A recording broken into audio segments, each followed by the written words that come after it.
अस्सलाम वालेकुम दोस्तों मार्च सन 2022 में श्रीलंका के समंदर पर आखिरी पेट्रोल का जहाज़ आया।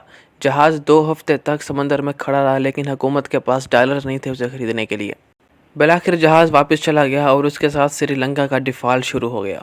लोड शेडिंग का आगाज़ हुआ, फैक्ट्रियाँ बंद हो गई, ट्रांसपोर्ट बंद हो गई। ट्रांसपोर्ट बंद होने की वजह से खुराक का बुरहान पैदा हुआ और जिसकी वजह से 12 अप्रैल सन 2022 को श्रीलंका की गवर्नमेंट ने डिफ़ॉल्ट डिक्लेयर कर दिया।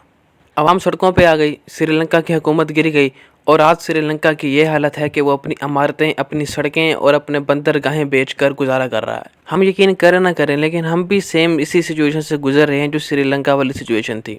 3 दिन पहले पेट्रोलियम मिनिस्ट्री ने पीएसओ को खबरदार किया है कि हम मुल्क के अंदर पेट्रोलियम मसनूआत की कमी होने वाली है। तेल दरामद करने के लिए एलसीज नहीं खुल रहे और पीएसओ का एक ऑयल कार्गो भी कैंसिल हो चुका है। दूसरे की डिलीवरी 23 जनवरी को मुतवक्का थी, लेकिन उसकी एलसीज भी नहीं खुल सकी। पाक अरब रिफाइनरी के 5,35,000 बैरल के 2 ऑयल कार्गो भी लाइन में लगे हैं।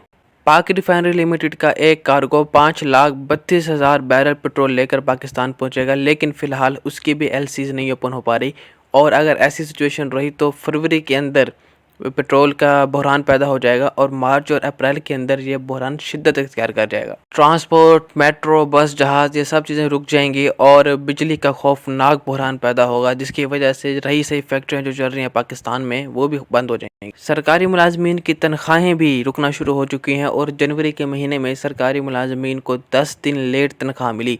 अब फरवरी और मार्च में क्या कंडीशन होगी ये अल्लाह ही बेहतर जानता है। पाकिस्तान में 75% कारखाने इस वक्त बंद हो चुके हैं, जिसकी वजह से बेरोज़गारी का खौफनाक तूफान आने वाला है। आटे का बहरान आपके सामने है। उसके अलावा कुकिंग ऑयल मफकूद होता जा रहा है और डॉलर मुंह मांगी कीमत देने के बावजूद भी मिल नहीं पा रहा।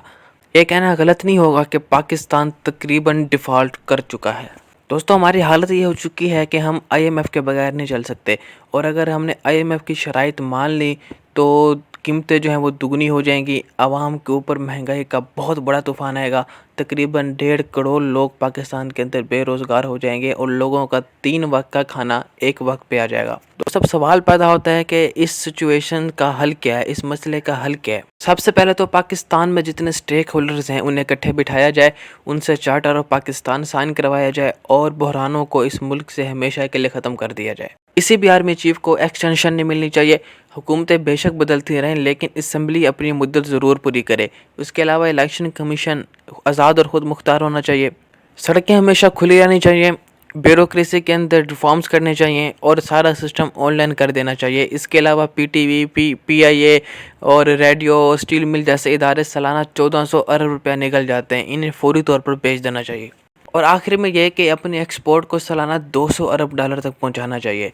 अगर कोलंबिया काफ़ी बेचकर और हॉलैंड फूल बेचकर अपने कदमों पर खड़े हो सकते हैं तो हम क्यों नहीं खड़े हो सकते।